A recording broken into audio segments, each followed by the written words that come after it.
Okay. So just a quick announcement. If you have a poster, I know the program says, we should have said this yesterday, sorry. Please put the posters up, because one of the reasons for having the small breaks all the way through the meeting is we wanted the speakers and anyone else here to have lots of opportunity to interact with the poster presenters, because there's a lot of good information on the posters. So if you've got one but we're waiting to put it up till Thursday, please don't. Please put it up at the first break and then drag people when they've got coffee around to see it. If you look, please review that email you got, I think on Monday, the one that a dear colleague kind of emailed. Near the bottom, there's a link to some charts that Rick Davis talked to yesterday. It's our intention to put out a final report, if you will, a workshop statement that captures, or we're going to try and document a lot of the either lessons learned, questions, feedback from all of you as presenters to this workshop. So please look at those charts.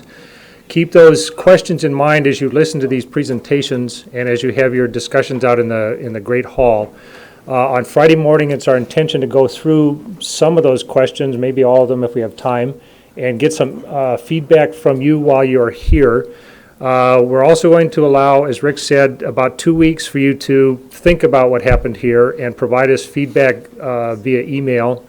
And we'll put all of that together in this final report or workshop statement. And then that will become a documented record of what we did here, and that will be circulated. So please review that email and keep those questions in mind. As far as the sessions this morning, we're short how many for the next session? First block we have all 4. Second block we're missing 3. Okay, we're missing 3 people for the second session. So if you have not gotten your presentation in, please do that at the break. We have everything for this first session, and we'll keep time at 15 minutes. I'll give the 5-minute symbol to those of you who are presenting. So watch me when I'm sitting down here. At 3 minutes, I'll start dancing around, and that's your indication that it's time to wrap up. This morning, in this first block before the break, we have one more presentation in the Valles Marineris area. That'll be the first presentation. Then we have 3 that are about 180 degrees around the planet at Gale crater. So those are the 3 sessions the 3 presentations we have in this first session. The first presentation is by Julie Mitchell and Phil Christensen. Julie is going to make the presentation, and with that, Julie. Thank you very much. Can you hear me? Yes. Bueller? Okay. Wow, that's really loud. Now that you're awake. Okay, my name is Julie Mitchell, and I'm from Arizona State University. I also work across the street at the Johnson Space Center. And the title of my talk is Equatorial Opportunities for Humans on Mars. So to kind of introduce you to my exploration zone, so you've seen Valles Marineris quite a bit already. I'm here this morning to kind of beat it to death for you. So here's this yellow circle you see here. This is the exploration zone. And it's also this yellow circle you see here in the large graphic. The landing site here is in the middle, and so the center of this exploration zone is at around -19 degrees north and 310.8 or so degrees east at an elevation of 1,200 meters. The habitation site is nearby, and I have 4 science regions of interest and 6 resource regions of interest. And before I go on, I just want to point out that even though I've grouped these as science and resource regions of interest, there are some resources in the science regions of interest, and there is quite a bit of science to be done in the resource regions of interest. So when it comes to the rubric, I address all of them collectively, even though I've assigned certain classifications to them. So here's, just for those of you who are curious about the slope, this is a MOLA slope map of the exploration zone.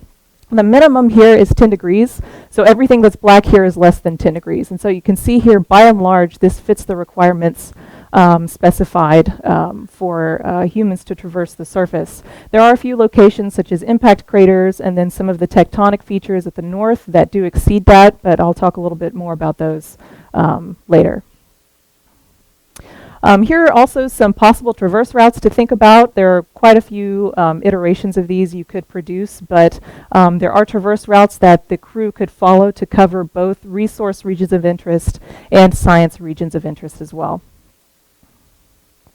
So before I get into the individual regions of interest, I want to talk about some exploration zone-wide science and resources that are available. So there isn't a whole lot of CRISM coverage in this exploration zone, but there is Omega coverage. And so here's the Omega Global Hydrated Mineral Sites. Some of you may be familiar with this. And you can see here the yellow circle is the exploration zone, and it's right on top of a very dense cluster of hydrated mineral sites. In addition, those of you who are familiar with global magnetic field studies of Mars, here is a almost global picture of the global magnetic field on Mars with the exploration zone right there in yellow in the middle, and you can actually see that it's at the transition across one of these boundaries in the global magnetic field.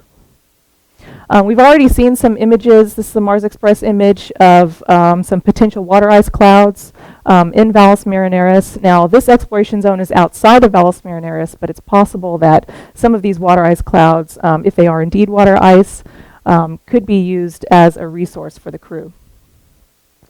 And then finally, I want to point out a geologic map of the exploration zone. So this is the Tanaka et al. 2014 geologic map on a Themis Day IR. And you can see the exploration zone outlined here in yellow. The dark unit you see here is the Middle Noachian Highlands unit as defined on that geologic map. And the lighter tan unit you see here is the Late Noachian Highlands unit. And so you can see there are a number of geologic boundaries that occur in this exploration zone that can and should be explored by the crew. Also, as you go up to the north of the exploration zone, you can see there's another geologic boundary between the Late Noachian Highlands unit and then what's called the Noachian Highlands unit, which includes all of the slopes on the sides of Valles Marineris. So now I'm going to get into the rubrics, and I'm not going to go through this line by line, but I am going to focus on some of the particular strengths of this exploration zone. So due to the presence of hydrated minerals and some other interesting mineralogic features that I'll talk about, there is a potential for past habitability at the majority of the regions of interest. There's also, given the possibility of water ice clouds in the region, the possibility for meteorological diversity in space and time, definite evidence of aqueous processes in terms of both composition and also geomorphological features. Noachian bedrock units, as I mentioned before from the geologic map. Outcrops with remnant magnetization, as I already mentioned. Structural features with regional or global context. I think Valles Marineris qualifies for that. Resource ROIs. First of all, the entire exploration zone meets all of the criteria. It has a high potential for hydrated minerals, as shown with the Omega data. It also has the potential to be mineable by highly automated systems. And so this is because the entire exploration zone is very, very flat, first of all, and also because we're able to detect the hydrated minerals and the other materials on the surface. So because we can detect those on the surface, it means they're not at great depth, so they're accessible by mining equipment. And yeah, so that's kind of covers the rest of these. And then in addition, so in terms of civil engineering for building structures, there's flat and stable terrain, slopes are very low, and the entire exploration zone is at a low latitude. There is access to water for because of hydrated minerals and other materials that I'll point out soon. Potential for metal and silicon, and I'll get into specifically why that is. We have some olivine and basalt present in the science ROIs and resource ROIs. So now I'm going to go through each of these one by one. I'm going to try to go quickly because I know I'm going to run out of time. So here's the first science ROI, and in the top left you can see the exploration zone, and the star shows which region of interest I'm talking about. So here is the overlay of the Omega hydrated mineral signature. So that's what this green oval signifies. In the northeast corner, you have possible aqueous flow features. You have substantial tectonic activity. This valley actually goes up and intersects Valles Marineris. There's also the geologic boundary between the mid and late Noachian highlands units here, impact crater processes that can be studied, and additional tectonic or possible volcanic or flow features. It's indeterminate at this time. And another thing I want to point out before I keep going is that, one of the goals I had for this exploration zone was to kind of cover as many of the big picture geologic questions on Mars. And so as I go through, I'm not just going to focus on one particular component of the story. I'm going to try to introduce all of the different geologic processes that you can study on Mars. So again, hydrated minerals here at Science ROI 2. A very large graben or valley here in the middle that cross-cuts the region of interest. Possible cluster of secondary impact craters, flow features at the northeast, and again, the late Noachian and mid-Noachian highlands unit boundary here.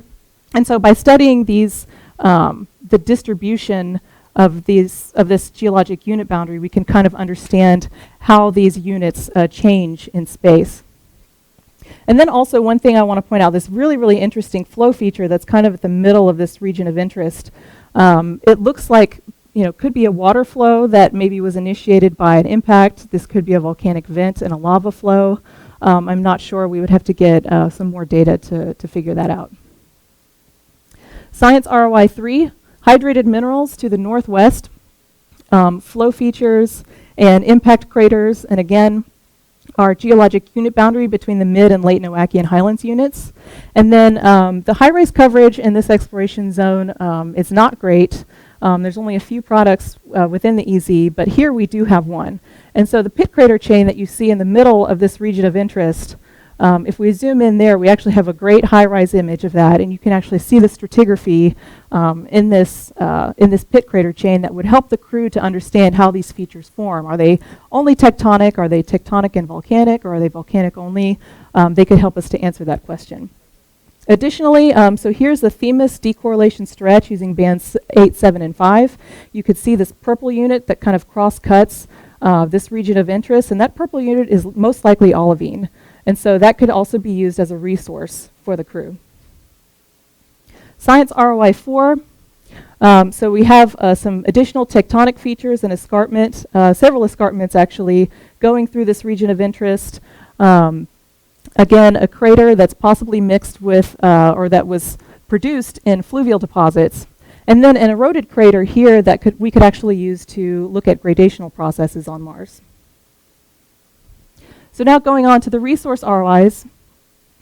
So this is the resource ROI that's closest to the landing site. And so first of all, we have some dune features that are full of sand that the crew could use for construction purposes. But the primary reason I selected this as a resource ROI is because there is a chloride site close to the habitation site and landing site. And the reason I include a chloride site as a resource is because chlorides formed initially from, most likely from a body of standing water that evaporated. And so coupled with chlorides, you tend to find quite a few phyllosilicates. You find lots of other hydrated minerals. We don't have CRISM coverage of this to actually be able to quantify the spatial expression of those other minerals, but they could be there. They're most likely to be there, and they've been found in other studies.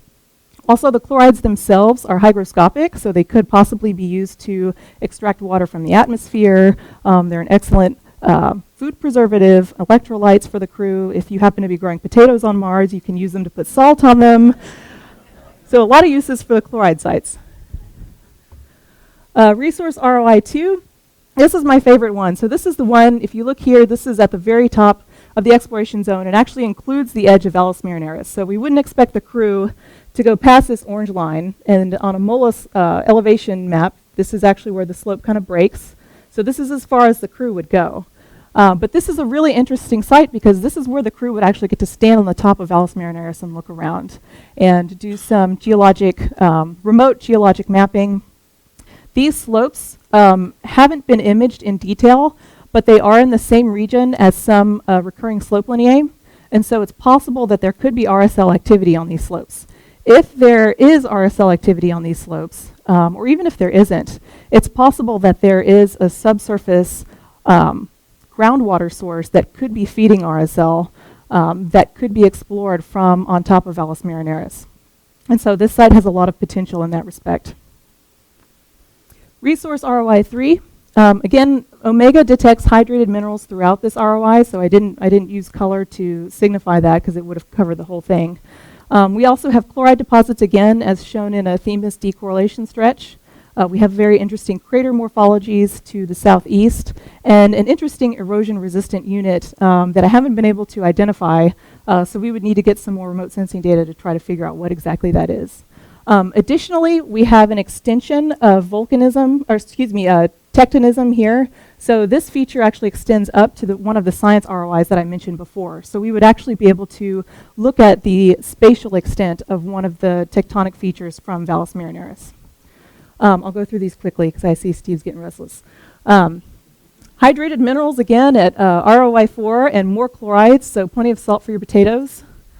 ROI 5, this is a great ROI. It's really, really flat. Hydrated minerals throughout the ROI.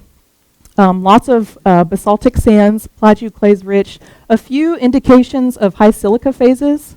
And so this is a place where you could just go and go to town here, pretty much. Build structures, use the material on the surface for building purposes. And then finally, the last ROI, this is dominated by an olivine unit. And it's a little bit difficult to see in the CTX image, but it is actually visibly darker than the material around it. And so it covers a fairly large extent of this resource ROI.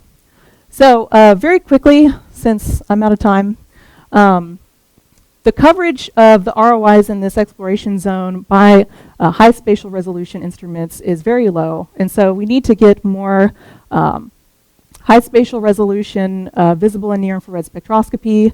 We need to get more high resolution imagery to look at the terrain to make sure that the crew doesn't have anything hazardous to deal with on the surface.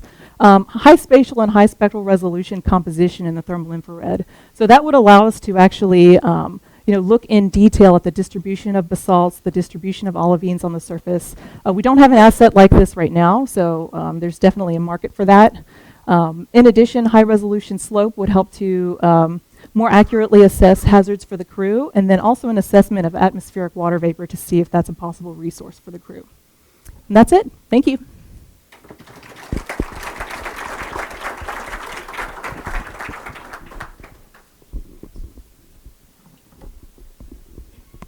All right, we'll save, as we did yesterday, we'll save till the end of this particular block of 4. The next paper, we're shifting around to Gale Crater now. Caleb et al. Are the authors, and I see Fred is here. So with that, Fred, it's all yours. Thank you. Everyone hear me out there okay? Excellent. Okay. To quote a great group of pythons, and now for something completely different. So I had to make a decision because for Gale Crater there's way too much to talk about in too little time. So I'm going to talk about Gale Crater, but basically start to introduce these sites where we've actually been to that we have in situ science already. So in my mind of how you select a landing site, it's this balance between science and engineering. The science of great places you want to go, with lots of great information you can gain to learn about the surface of Mars, to learn about the planet, how it evolved. And then there's the reality of what your engineering can do. How cold can you let it get? How much energy are you going to get? How far can you drive? So, to me, if we're going to land humans on Mars, the level of safety and knowledge that we need is going to have to be an order of magnitude more than we have currently. And unless a magical instrument appears in orbit, the only way to do that is to actually have gone to those sites. And so currently, there's 3 sites on Mars where we've landed assets, specifically rovers, and they've driven multiple kilometers. Obviously, the 2 more rovers, one at Meridiani, one at Gusev, and today I'm going to talk specifically about MSL and leave the other sites to my colleagues. So just a short introduction. Gale is a 155 kilometer diameter crater with a 5 kilometer high mound in the center with stratified rock. The strata in the lower section of the mound is mostly composed of clays and sulfates, and while the upper mound is dry, and this suggests some kind of transition recorded specifically at Gale crater from this wet Mars to dry Mars. And we can see from the orbital imagery and from chemistry data from orbit like CRISM, we have this Peace Vallis fan coming down here. We have this harder rock here, which we've now determined is part of lake sediments. And then we have detections from orbit of clays and sulfates in lower mound, and that's our general direction for the rover. So we can do a exploration zone. So here's one that I've made in. So here's our 100-kilometer radius exploration zone, and I've kind of pulled out the big features that are in this area. Some kind of big-ticket items. These are different geologic units from Tanaka et al. The updated version. So we have the Noachian Highlands here. We have some other Hesperian or transition units here. I'm going to argue, or I could argue that this is actually some bit of an Amazonian lava flow, but not so important at the moment. But there are pieces of crust that we can sample, most likely Noachian. Certainly we can sample the crater rim, which is Noachian. There are a number of fans all around the interior of Gale, the least of which is Peace Vallis. There's a number of channels that have cut through sediments that we can go and visit.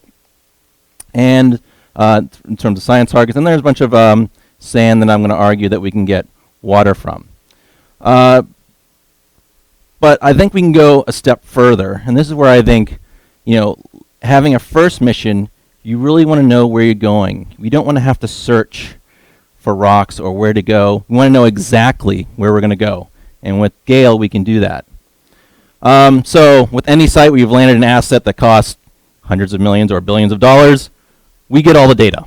We have 12 high-rise stereo pairs that give contiguous coverage over the landing ellipse in the center for where we're going to have our landing site. And it's composed of, we get stereo, we get elevation models, we can get rock density from these images, we can get slopes, obviously, we can do route traversing, we can do a traverse cost map to see how fast and how long it will take to drive across the surface. But the best part is, the rover's on the ground. We can take these units that we saw that were clay units and sulfate units and see them at higher resolutions than high-rise and get a better resolution than high-rise as we approach closer and closer. So I want to point out a few specific things about the instruments on MSL that make it very unique and give it a unique scientific perspective for this one location. We all love cameras, but specifically things like the ChemCam, we've done bulk and individual grain chemistry over a long part of the traverse. We've been able to drill the rock and put that sample into a X-ray diffractions instrument, ChemMin, and get gas chromatograph and mass spectrometry from SAM, and getting wind measurements from the REMS instrument, and also very importantly, we have an instrument that measures radiation on the surface. So I'm just going to step through these really quickly. So we have the XRD, we can measure the actual mineralogy, and for example, like at Rock Nest, we can tell that there's bound water in these sediments, which I'm going to use to calculate water resources based on taking sediments where they have adsorbed water and baking out the water. Very simple. We have the pressure measurements that record both the atmospheric changes in temperature and pressure, both outside the crater in a regional aspect and then inside the crater itself. We have the measurements from RAD, which show the actual measurements of radiation that we would expect on the surface and in cruise. So they've calculated about a 1 sievert exposure trip for a 500 Sol mission. And we're collecting more data every day, as long as MSL keeps going. Knock on podium. And with SAM, we can do things like measure the atmosphere at different parts along our traverse, and we start to change our perception of when water left our system, or so we can measure water in rocks and get the older water out. We've detected methane on the surface at an upper limit of 7 parts per billion. Whether that's localized to a location on one part of our traverse or not, we don't know, but that's work that's being done. But something was there that produced methane. Inorganic, organic, who knows? But we can go there and test. again, I should say, and test. And of course, we can bake the rocks inside of SAM, do EG analysis, and we can see where water is released at low temperatures and high temperatures, indicating release from clays and higher temperature waters. And we get all the good things like, we have perchlorates, carbonates, and sulfates and sulfides and all sorts of fun stuff. So the other thing that we do, and this is my job, is to track all the things. So here's a traverse just up to Sol. It's the only thing that makes me happy today. Not really, the whole thing does. So here's a traverse up to Sol 800, and all these dots are all the different observations from all the instruments. And so what this allows us to do is that it's not just that where is one observation, but where are all the observations around it? How can we combine these multiple data sources together to a resolution that is down to centimeters, in some cases down to millimeters? You simply cannot do this from orbit. So what can you do? Well, you can look at the traverse and you look at specific rocks, and then you start to look at their chemistry and see where, okay, here's a grouping where it's more felsic, here's a grouping where it's more mafic. We can actually tie that together with numbers. So this is my, apologies to Doug Ming, because this is my idea of an observational geologist doing chemistry. I took some of the release data and just mapped out the different oxides. Here's silicon versus aluminum. And it's interesting, you get a nice little, seemingly good linear fit. So there are dots, chemistry measurements from ChemCam all along this traverse. I've just shown the ones that have a value that's greater than 10% in aluminum. So as we go from yellows, it's kind of 10%, then it's like 12 or 15%, 20%. So we can see where areas here, it looks like there's a lot more aluminum up on Bradbury Rise. So we landed here. Here's Bradbury landing, Yellowknife Bay. So this is up on Bradbury Rise if we left Yellowknife Bay. And if we look at silicon versus iron, it's really, I don't know, maybe this is me when I squint really hard, but it seems like there's this hump here. There's a lot of scatter, but it seems like at this sweet spot around 60%, 55% silicon, we get our most aluminum. And we can see that those areas are really concentrated down in Yellowknife Bay. So we can take those actual values on the surface and declare some exploration zone. So I'm concentrating here on what we're going to do on the first mission. What's the safest thing we can do? Where do we go first? What's the easy, low-hanging fruit of science and resources? So here's our landing zone here. And here's, I've actually put up a number of different, I'm calling camps. The two main ones I have here are Camp Quincy and Camp Avalon. And I did a view shed analysis showing that if you put an 80-meter antenna here or a 20-meter antenna here, you can get full direct line of sight coverage for this whole landing site, for this whole area. Very safe. And this is only about 4 by 4 kilometers. Specifically, I've just pointed out a bunch of igneous rocks that we know are there. We know the chemistry. We're going to go, Stan, can you go collect these rocks for us, please? You'll say thank you. Please.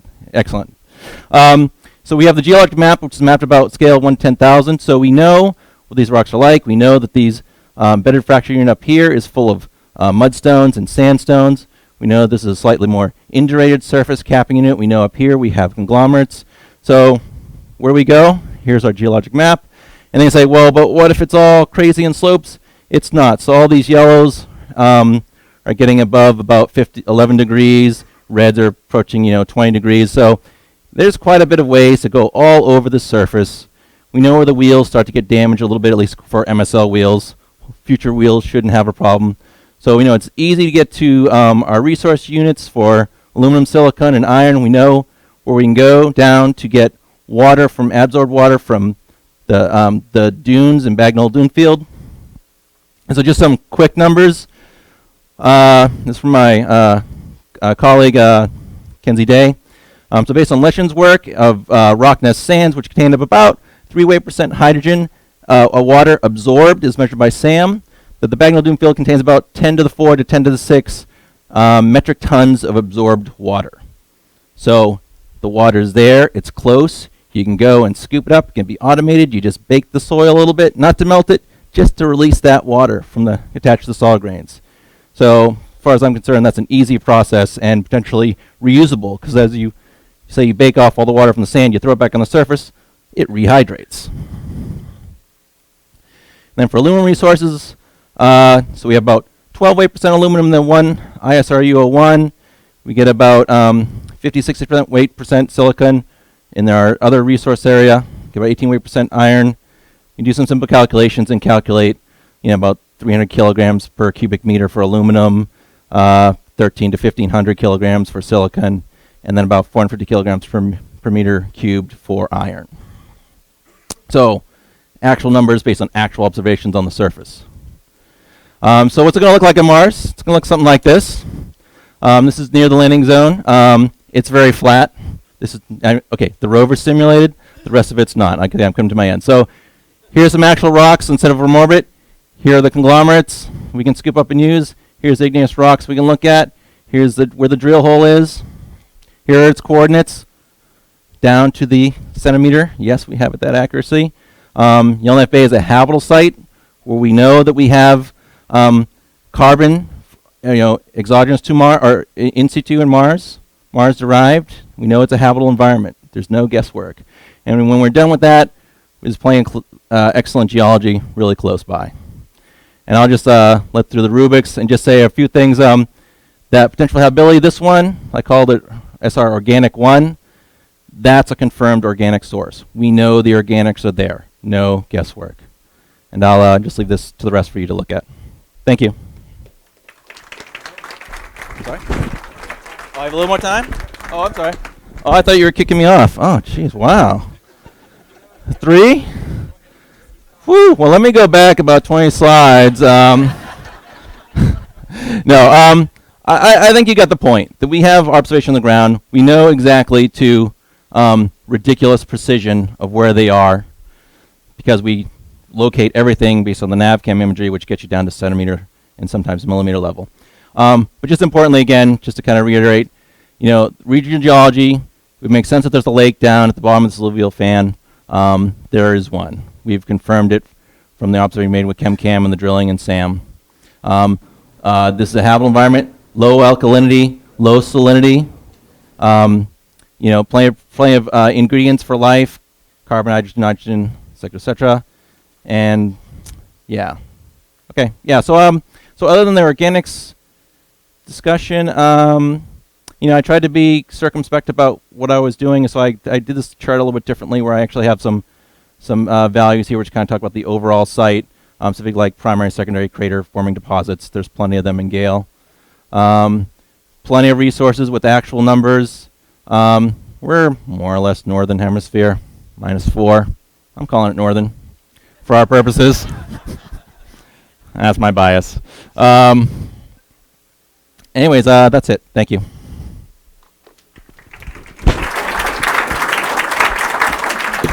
Thanks. Sorry, I didn't mean to panic. That's all right. Okay. Sticking with Gale Crater, the next presentation is by Paul Yoon, and you're loaded up and ready to go. Just like this. All right.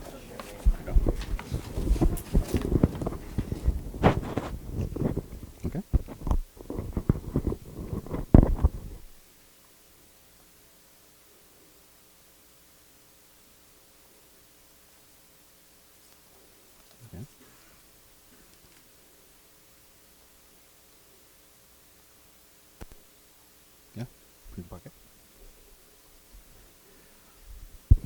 Okay, so your final is tomorrow, so I'll do a review session for Gale Crater. Okay. So currently, I'm from California, and then I've been involved in NASA and JPL as a solar system ambassador. So my background is mathematics, but I had an interest in this one for many years. So hopefully this one can help you out. All right, so my landing site is same as what Fred did, Gale Craters. So I guess it's not a coincidence that 3 groups choose the same site. And I think we're scientists. We know that we want to do something we're for sure about it. Not just an assumption, but rather real data. So the benefit is, this is about meeting all the requirements, science requirements. 4.6, very close to equator. And then elevation is, I think this is what great benefit you might think about. 4.5 kilometers below the sea level. This is an amazing benefit for Gale craters. So rubric, I mark a lot, so you could go over this one. So I guess we have 15 minutes, so I'd rather go quickly. So I'll point out the major points. So I guess the one thing is about Gale crater is what? Crater itself is maybe not that useful, but the Gale crater has is what? The Mount Sharp. This is I want to call it geological encyclopedia of Mars. And then you know about what happened to Mars. It is a history books of Mars. So it's a very close area. We have everything. What piled up for thousands of layers tell you what happened to Mars for 3 billion years. And then it used to be bottom of the lake. And then, as Fred pointed out, Curiosity proved it was a habitable environment. And methane, so it could be organic or inorganic. So I think it's better if we start from a lot of information rather than without any information. So one thing I want to point out, the Gale crater, it was a crater created by the meteor impacts about 3.5 to 3.8 billion years. So what that means is 4.5 below the sea level means it dug out a lot of stuff out of the craters. And so it spread the whole area. Then what happened is, for 3 billion years, the waters flow that dirt into the back to the craters, and wind brought the stuff back. And then ashes of volcanic ashes all build up, and then water dried. So everything kind of built up, thousands of pages of history of Mars. So I don't see any other place can give you better information about geological information better than Mount Sharp on Mars. So this is the reason why I chose it. Another thing I want to point out is we are very interested about habitabilities. I think this is the only place we actually find mud and clay. As you know, clay is what mineral, which is maybe if there's the life was there. This is the only place. Clay is the one we're going to look into. Really see the evidence of life. And if you want to find out any evidence of fossil, more likely clay. Clay is the one going to hold the evidence of fossils, and then organic material. So I don't know any other place has clay there. I mean, this is the place we actually have a clay, and this is the west side of the Gales. So,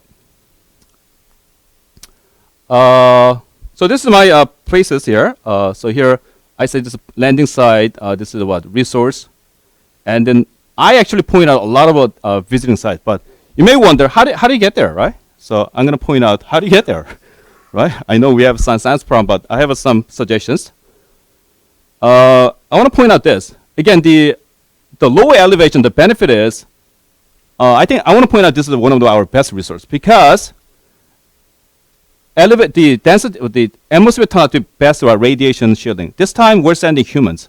Radiations, for example, solar blare, certain blare, it could really kill someone's. It's just like a nuclear bomb. So I think since we're sending humans, this one is one factor we have to really consider. So lower elevations, higher densities, that's the best the protection shield from radiations. And then as Fred pointed out, there's the waters. There are two kinds. Hydrated mineral is about 2% of, and then dirt 3 to 6%. So it shows. I mean, it generally happens to the surface of Mars, right? So Gale crater is not an exception. And I want to point out this. Then how about the food? How do you supply food? I want to point out this. If you took the biologist, so let me go over some basic background of the biologist. So what makes the plants grow? It requires nutrients, just like us. I think there are two kinds of nutrients, macronutrients and the micros. So macro could be a major thing like stuff. So so here, these are the three examples. I mean, I guess I know there are a couple of teams point out that where spirit landed, also opportunities. Data shows that distribution of this something magnesiums, all these potassiums, distributions are pretty similar. So we could tell that they're very similar, homogeneous. But one thing is missing here is, but also to make the food grow, we need oxygen and then carbon. So as you know that there are a bunch of oxygen and carbon there. So that's not a problem. But there's one thing is missing, nitrogens. No place is proven to be nitrogen exists. Without nitrogens, plants cannot grow. Here, we found the nitrogens. So maybe without nitrogen, maybe we could import from the Earth. But I think if you can locally supply, then that'll be very nice. One thing I want to point out is some people say, hey, you went there, why you want to go there again? Well, look at what Curiosity did. I mean, this is amazing places. You only literally pointed out. I think we need to expand it. There are so many places we could visit. Again, I want to point out this is thousands of layers of the geological textbooks of Mars.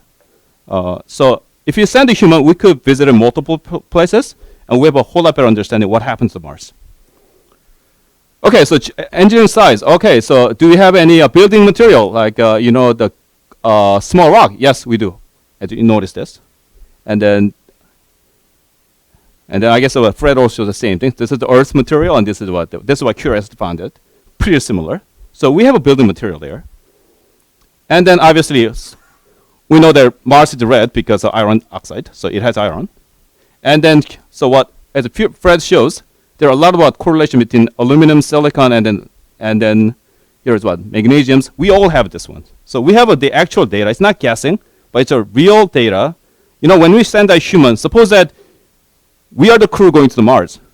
I think you ask yourself where you want to go. You definitely want to go to a place where you know most, right? That's what Fred pointed out. I really supporting what he says.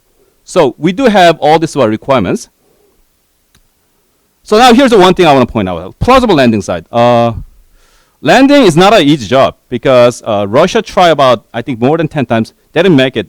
They only make one time, but after 10, 12 seconds, disconnected, which meant maybe machine was severely damaged. Only one out of maybe 10 times. European Space Agency, they tried, they failed it. So America is the only country that succeeded, but a couple of times we didn't make it. So landing is a very, very challenging issues.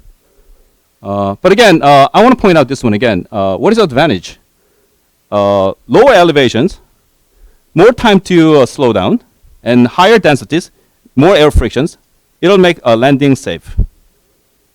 So I mean, this is a pretty flat, so it satisfies the low slope and everything. Pretty flat. I don't see any dangerous hazard around here. But here's a very important thing. Landings is always we can take it easy. This is always a serious thing because something goes wrong. It kind of kill the humans. So this data is pretty important. Radiations and the wind speed and temperature, atmosphere pressure. This is available. Radiations. I mean, when you send the machine, maybe not important, but since we're sending human, radiation data is very, very important because it's going to affect human body so much. For example, 1 day radiation exposure on Mars is just equivalent to whole years of radiation exposure on Earth. So it's like taking hundreds of X-ray per day, something like that.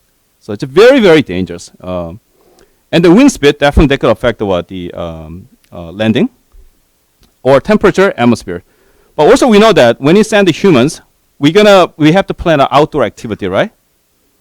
Yeah, without this data will help us when we should carry out the outdoor activities. For example, I mean, Fred also showed these examples.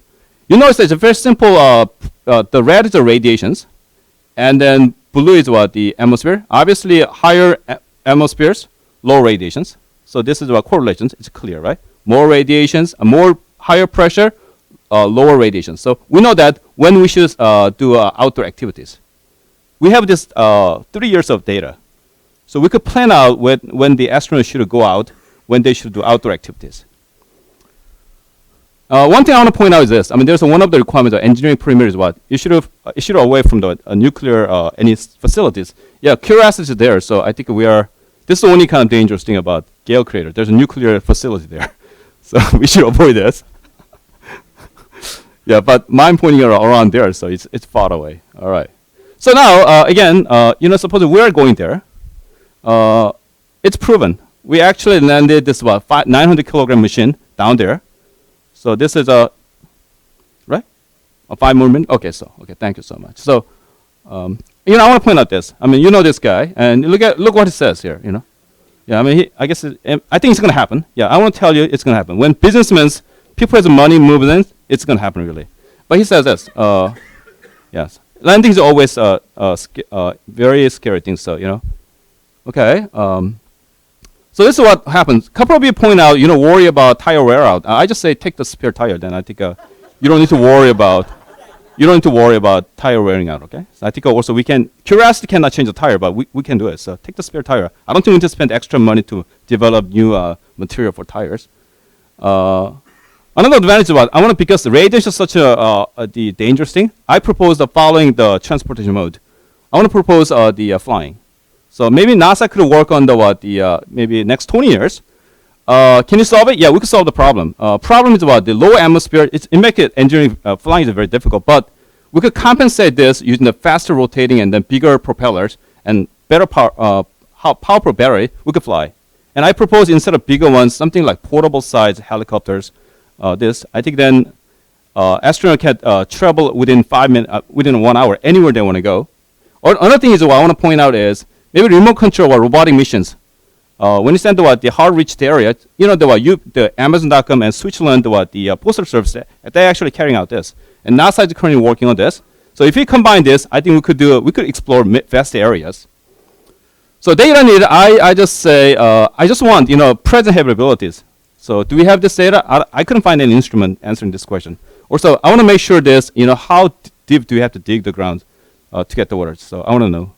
So maybe, okay, so I want to say this is a proven landing site, lots of scientific resource, and then resource for supporting humans. Thank you so much.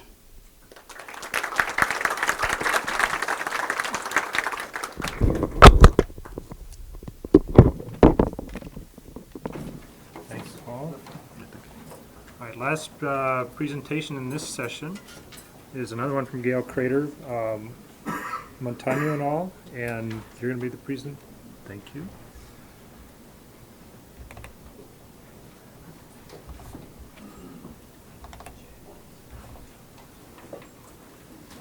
Just like this.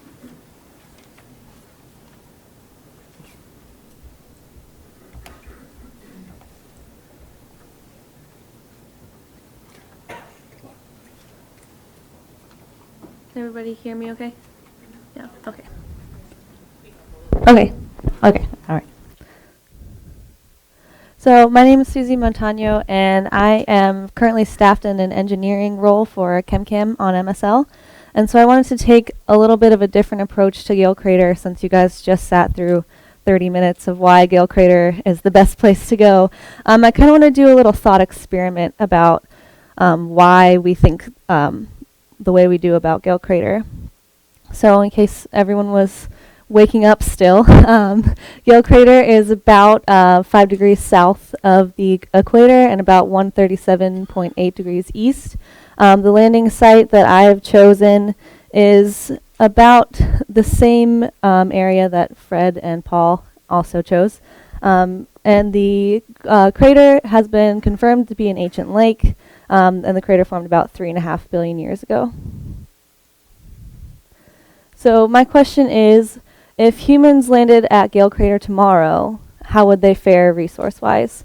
So obviously this is needing a lot of assumptions. If we actually landed there tomorrow, we would just implode or freeze to death or whatever. So this is assuming that we have the infrastructure that we need to really go along with the resources that we found at Gale. This is the exploration zone I chose. Again, the landing site is pretty similar to the previous two talks.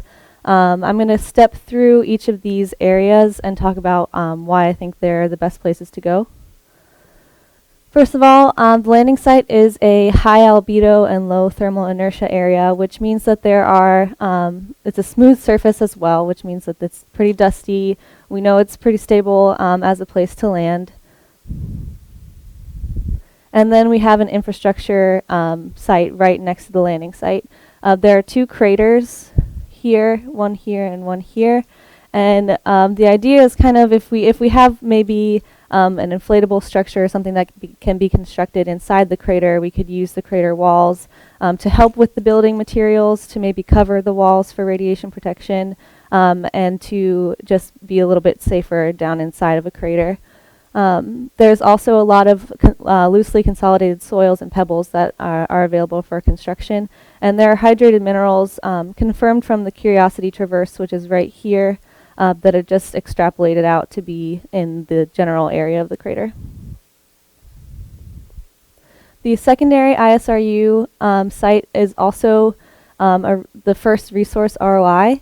Again, loosely consolidated soils and pebbles for building, hydrated minerals, and there are a few mining materials available. As Fred pointed out, there have been confirmed about 50 to 60% silica, about 15 to 20% iron, and about 10 to 15% aluminum. I'm going to go a little bit more into that later about exactly how beneficial it is to be mining those amounts of metals and elements from the soils, but they're definitely available. And then we have 2 science ROIs. The first one, obviously, the main reason to go back to Gale is to confirm all the MSL discoveries that we have. The MSL traverse is about 10 kilometers long right now, so if we were to go to Gale tomorrow, that's what we would get. We could go back for a few weeks and go back over the traverse, confirm all of the habitability we've seen so far. We have the rocks just sitting there that ChemCam has shot lasers at, so we can just go back and pick them up, look around at other targets, and then we can make our way to these layered slopes of Mount Sharp, which again is a very scientifically interesting part of Mars and the main reason for going to Gale Crater. And then we have a second resource ROI, which again has some loosely consolidated materials and hydrated minerals, and there's also this huge patch of dark tone sand, which is probably olivine sand. I put this region kind of on the edge of the olivine sand because we don't really know too much about how traversable it is. We could maybe travel down. Once we use these resources, we can kind of shift this way, travel down here, take a look around the edges. If the material is good, we can just start mining our way through there. And then just as a reminder, I kind of created this term, the science exploration zone, because this crater is on the dichotomy between the northern and southern areas. We can get some in situ rocks from the northern lowlands and some float rocks from the southern highlands that really will help us to determine how that dichotomy formed, what exactly happened, and how these rocks are being transported across the planet. So these are the rubrics. I kind of did this a little conservatively. As Fred mentioned, we have a lot of the images already.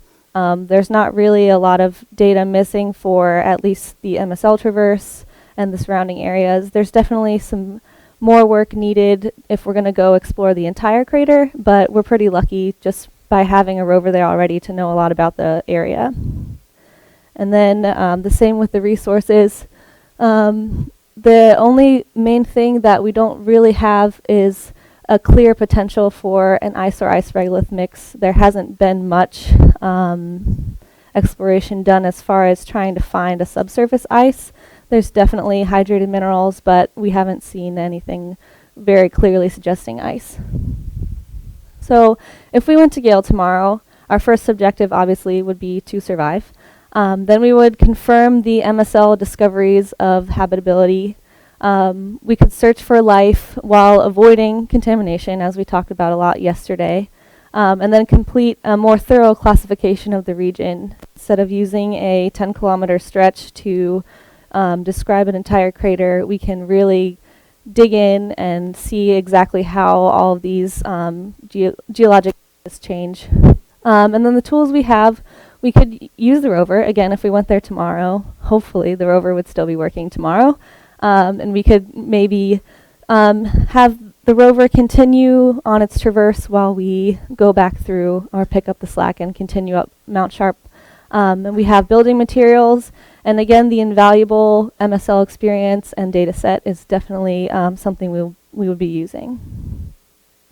So the science advantages, we have a traversable surface.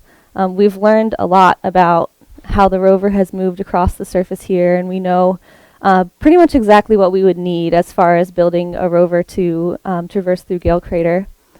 We have regional scale outcrops, stratigraphic materials, highlands and lowland materials, impact craters we could visit inside of this crater, and analyze rocks and soils that are basically curated for us, waiting for further investigation.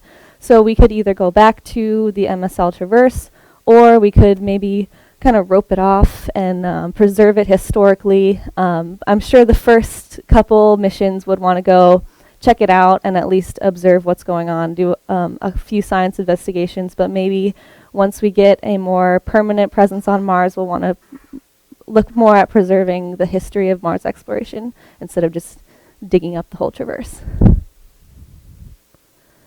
The ISRU advantages, the two big ones are having all this loose material for building and having cratered areas for radiation shielding.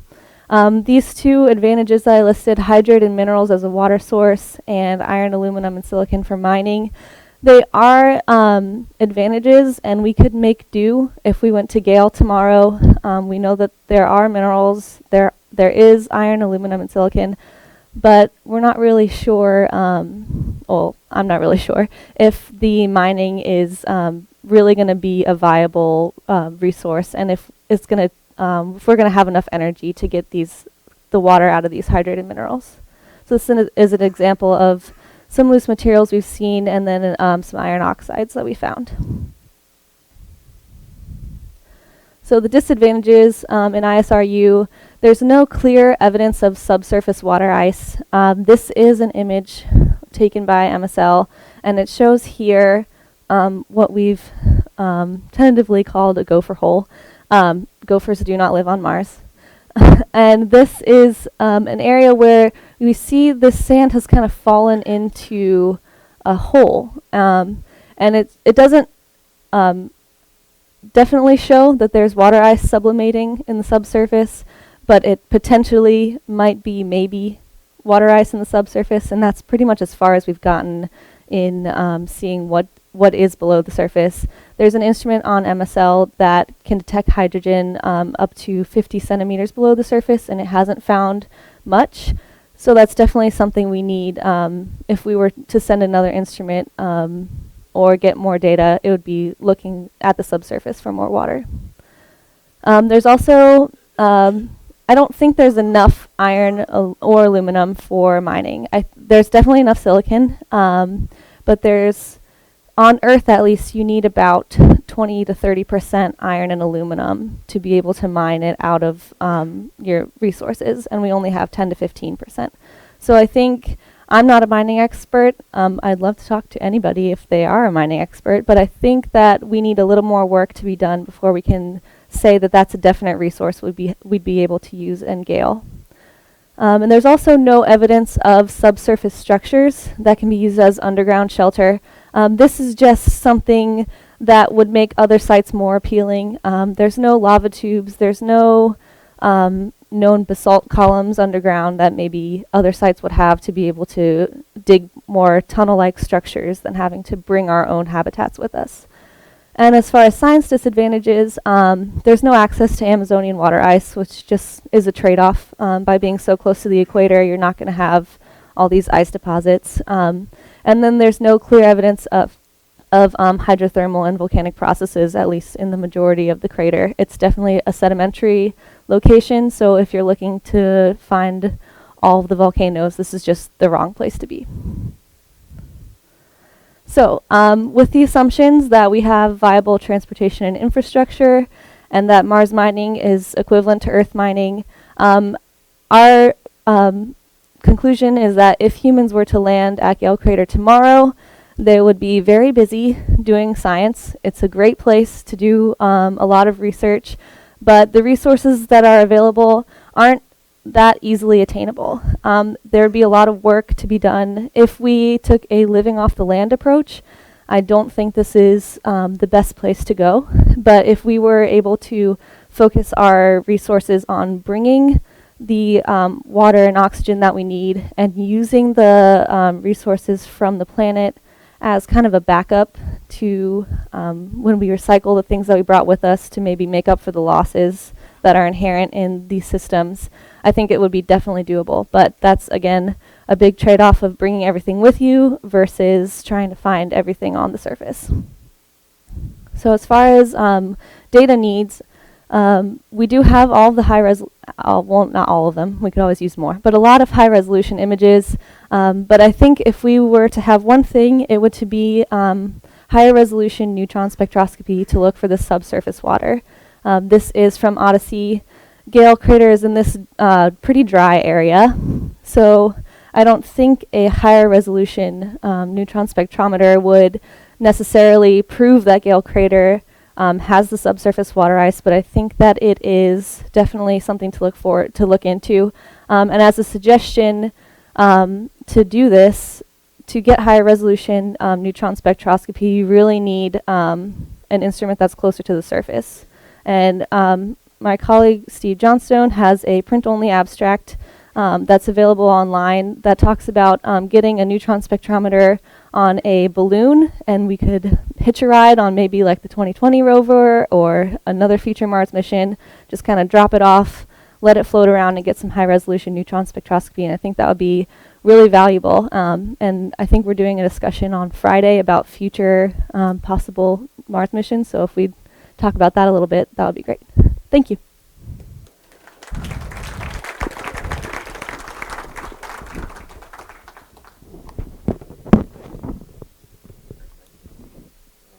I'm just going to talk.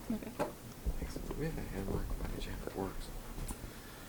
So we want to open it up to questions. But first of all, what I'd like to do, I would have maybe two comments for really all four of the presenters.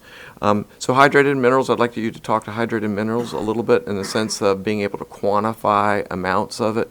In other words, if we were counting on it for water supplies of the amounts that Steve outlined yesterday, the ability to actually get those numbers, I didn't really see that connection yet. And recognizing that it may take a lot of energy, which I think you alluded to actually extract it. And then that's one question. Let me go ahead and throw that out if I can. Yeah. Well, hang on. No. I would like the guys who actually presented to talk to that. Yeah. There we go. I didn't address it directly because I thought that getting the adsorbed water from sediments, from soils, from dunes, sands, was such an easier process, at least in my brain. I'm not an engineer, though I pretend to be one at JPL. But it's the hydrated minerals that, at least at Gale, are only 2 to 3 weight percent. And we're getting absorbed water from soils and sands about 2 to 3 weight percent. Why try to dig up rock when you can just bake sand? So I didn't address it. I think that if you're doing resource processing, it's there. You might as well take it if you're going to melt off aluminum. That water's going to come out. But just in terms of easy, accessible water resource, I didn't think that was really the capability. And at least the baseline primary calculations of water resources, there's plenty if you want to dig through all the sand dunes. So we've actually, if we can get all the presenters down here too, so everyone can see it. Sorry to put you on the spot. But that way everyone can kind of see. Can the rest of you guys talk to that just a little bit? And the reason I'm kind of poking on this is because we're really struggling, as we look at potential future orbiters and that kind of thing, how you quantify these amounts in a way that's assured with orbital assets. I think there's a strong emphasis on using the current ground effort, which I totally get, and I have a follow-on question about that. But I'd like to kind of hear your thoughts about that. Yeah, so from my side at Valles Marineris, we don't have a very good high-resolution CRISM coverage. Can you hear me? Is that better? Yeah. Okay. So that's definitely something that we would have to get for that exploration zone. So the fact that we can detect so many hydrated minerals with Omega shows that there is the potential that there are substantial hydrated mineral deposits there. But in terms of where exactly they are, I don't want to jump out there and say quantities because we don't have the information right now. But with the assets we have, we can definitely get at those numbers. What is the resolution of the Omega data, and have you looked at the CRISM mapping data? Omega, I believe, is on the order of 3 or so kilometers per pixel. Someone may correct me on that. Well, it varied with orbit, so that's why I'm asking is, for that particular data set, it's 3 kilometers?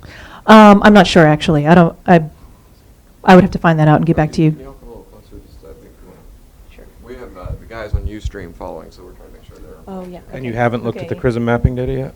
So that is one of the outstanding items for this site. I did look at the distribution of mapping products, and there's only, I think, about 2 that cover part of the EZ, but they don't cover some of the sites where you have the highest hydrated minerals. So we would have to go back and get some new products for that.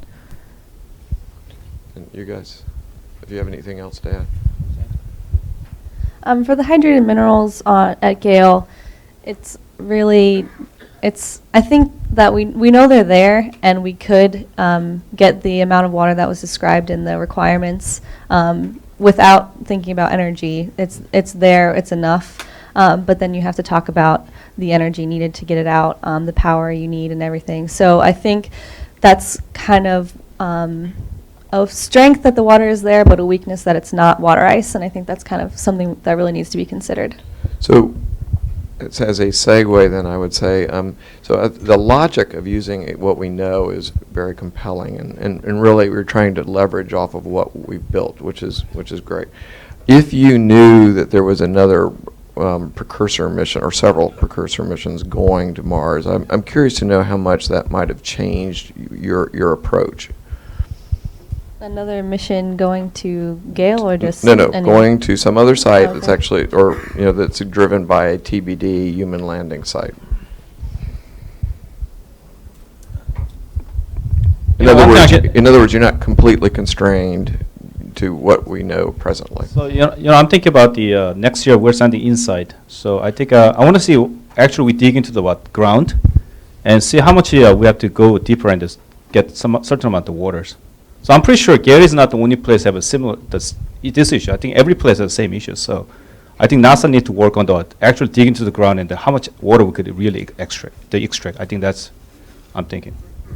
So we know different things about different sites based on the analyses that have been done in situ versus orbital. Does this point to the validity of the approach of using orbital data to identify an interesting place and put down a precursor mission? If you went to another location, would you end up with the same data set that you have for Gale? That would allow you to... Right. Yeah, I think the answer is yes. I suspect, even though Gale is this one sample point, but I suspect probably all the soils have 2-3 weight % hydrogen around the equator, so they're all useful.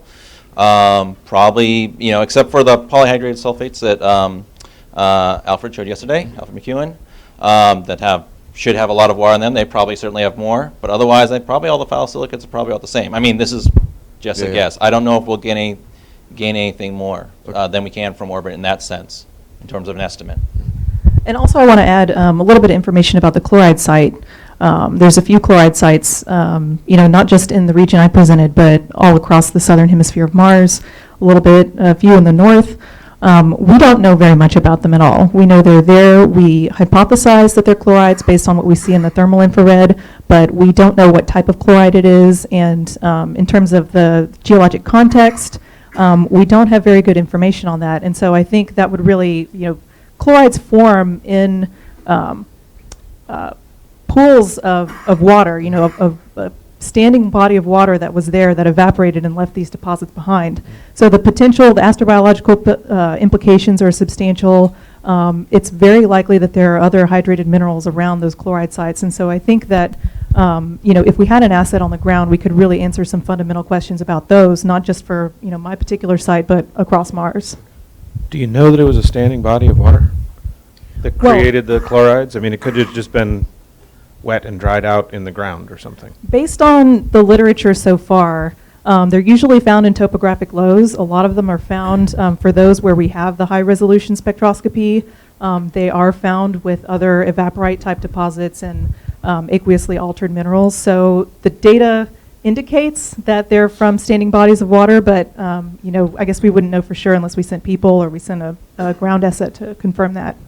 One of the questions I had, not only for you guys, but I think in general, is we've heard a lot about people proposing the possibility of ground ice at low latitude, but the modeling shows that that shouldn't be the case. The GRS data shows that it probably isn't the case, and we saw from Gale that that we're not seeing it with MSL. So I'm wondering, are there characteristics in high-rise or in other data sets that lead to the supposition that there might be ice in these locations when a lot of other data sets suggest it might not be there? That's not just for you guys. Yeah. All I would say is at Gale, there's a lot of, seems like subsurface atmospheric interactions, all these, the gopher holes. There's some type of interaction going on there, and what is that interaction? Is it simply just they're cracks and sand falls down and no big deal, or is there some kind of release of water vapor or something coming out. Not that we've measured any, and I think we've tried.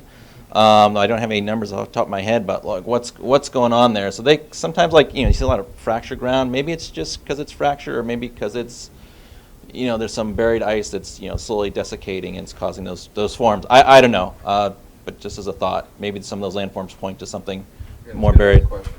I just wanted to say that, just to follow up on the chloride. So Mickey Osterloo had about 8 different hypotheses, of course, but the 2 main ones were, in fact, ponded water and or, basically groundwater. So those are the two favorite. Right. That's actually what I was trying to get at. And I'm poking at this a little bit because kind of doing my homework last night, I was thinking about the rubric and the way it was filled out, and I'm not singling out the 4 here. I'm thinking about all of these.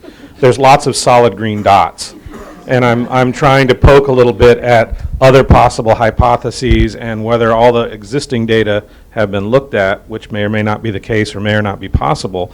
But also my badly asked question of Alfred last night, how we really do need additional data to try to tease out some of the constraints that might help narrow down the possibilities.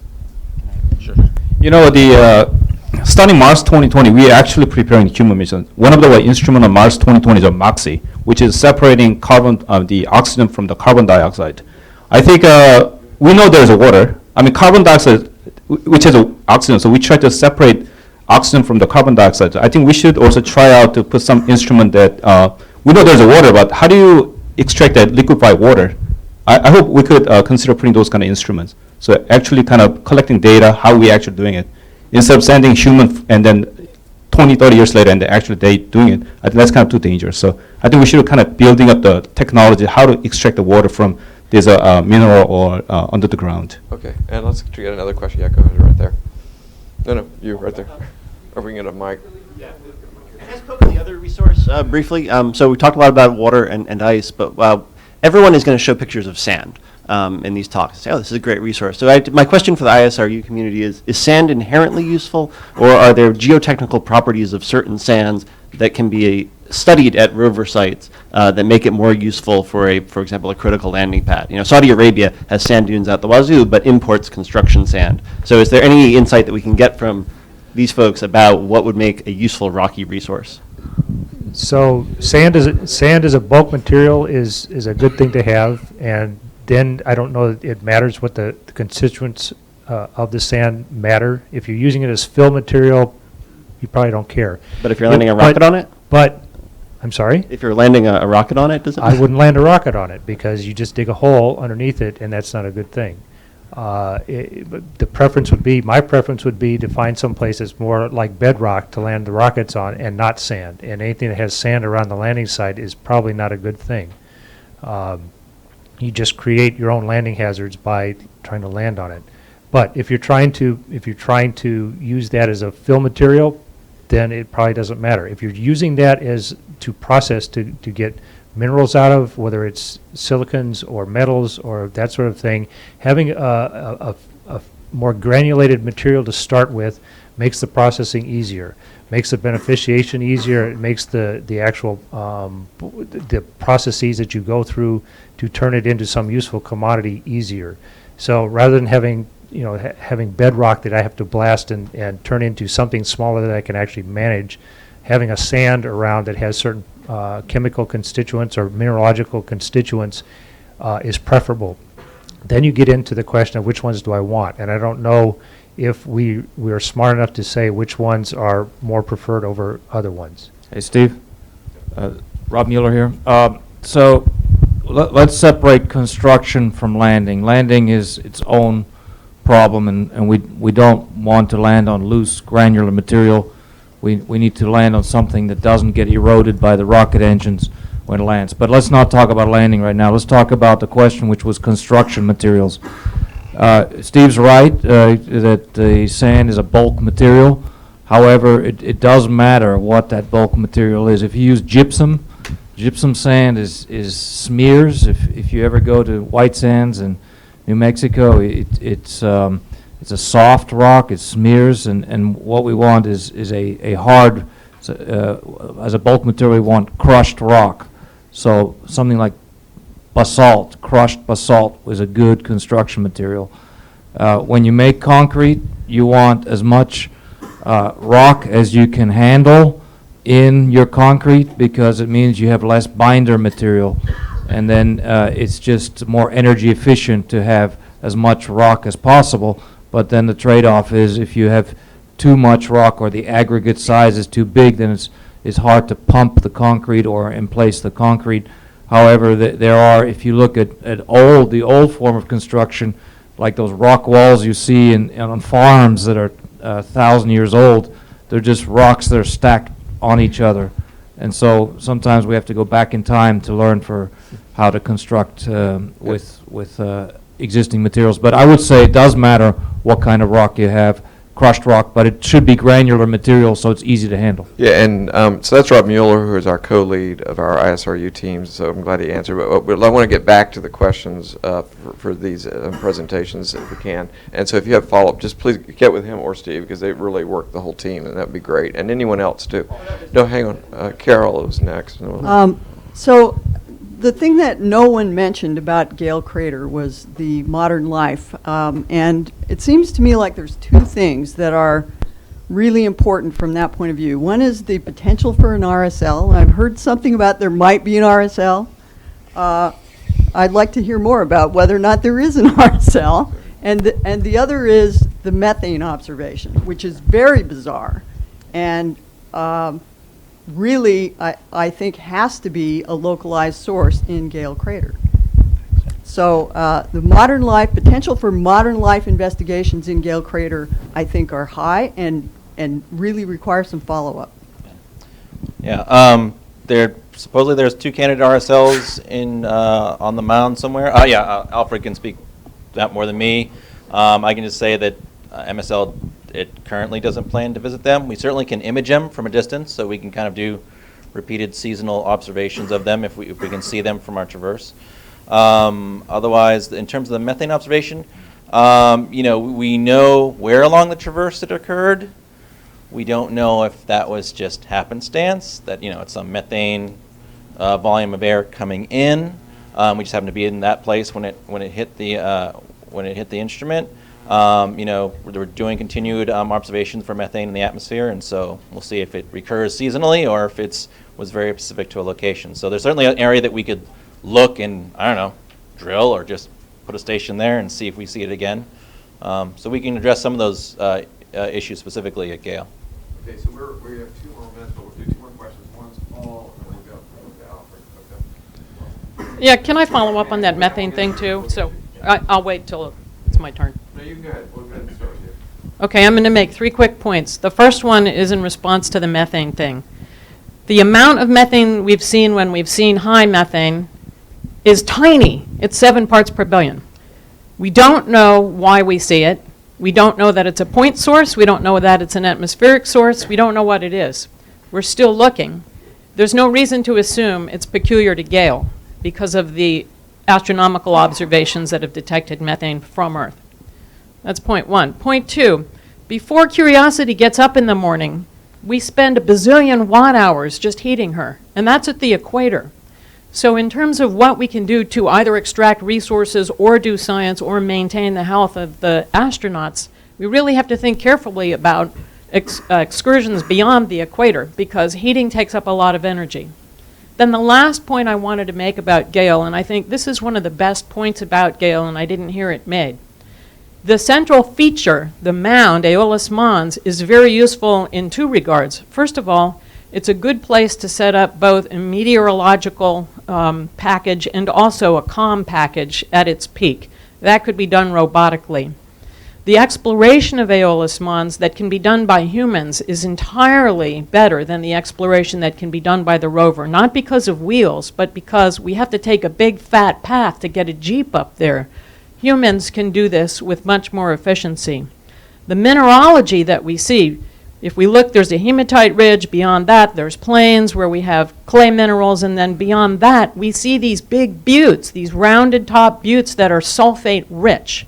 So if we want to look for materials that are either construction value or a potentially resource for recovering water, those are good candidates, especially intriguing after we heard Alfred talking about the hydrated sulfates. So Aeolus Mons is a very interesting, intriguing feature if we're going to support humans there. One final thing to wrap this whole thing up, all of these materials have a lot of water based upon Sam's observations. And so whether it's adsorbed water or structural water or some other kind of water, it's there. Chemin is seeing a lot of amorphous material, so we should focus beyond just what we can identify mineralogically and look at the big picture. And the answer to John's question about do we need more precursor information and is orbital information important, the answer is resoundingly yes. That's how we found Yellowknife Bay. We need more imaging, and we also need more communications assets in orbit so we can increase the bandwidth. Thanks for biting on my leading question. I just had one follow-up to expand on what you said, Pan. In my slide, I actually showed some traverse paths that I tried to make somewhat realistic based on the geography. Trying to show some true traverse distances, and I was going to say that since you want to go up to the northern rim to access the higher latitude terrains, that as you go up, you would drop off met stations to do exactly what you're talking about: increase communication, get more atmospheric measurements. Okay, we're going to go to Paul, we're going to Alfred, we're going to give you guys a little cherry pick. Can I answer a question? I just have one more comment. You're right. I think a human can do better job, but I think my proposal is what? Is sending human and then sending out the drone or robotic thing, and then the real-time real control. I think then we could visit multiple sites of the mine shop. If you send a human, we're going to be very limited. But if you send a drone about 20, 30, 40 different places, we could come up with a better data. So I'm going to be a little bit of a downer here. I'm really disappointed in Mars. It's been very frustrating. We've sent these instruments that heat up samples, and we're really aiming to see some really spectacular volatile releases. And I really felt like, well, Phoenix and with Yellowknife Bay, we were in the spot that we thought was the best spot. I mean, fine-grained sediments or ice right next to the ice. And we've stuck that stuff in our instruments, and we didn't see anything. I mean, and barely, the stuff that we did see was just barely above detection. And incredible work to see and tease out what we saw. So, from my perspective, I don't want to go back to Gale. We haven't seen exciting stuff there that really, I was really hoping to see when we went there. Well, I beg to differ, but that's how deep we drilled.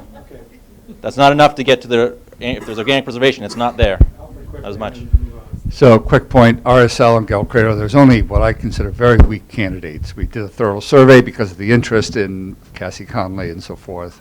We've seen some features that look like RSL, but they don't change, or they might just disappear and not come back. And there's nothing I would recommend they drive towards or make any effort to. I think it's a very unpromising site. And then at some point, I want to hear Matt or somebody tell us about how they convinced Cassie that there's no ice to 5 meters depth at the InSight landing site. Since everybody wants to find ice in the equatorial region of Mars, they convinced Cassie that there's no way it's there. So I'd like to hear that story at some point. Okay, so do one of y'all want to answer a comment to that or at all? Okay, great. So I think we're due to take a break, right? So we're going to take a 15-minute break. We'll pick up at, let's see, we're doing my math, 20 till. There is coffee. We came up very short, unfortunately, on donations yesterday. That means it's coming out of someone's hide, and so just try to keep that in mind, but there should be plenty this morning, better than yesterday.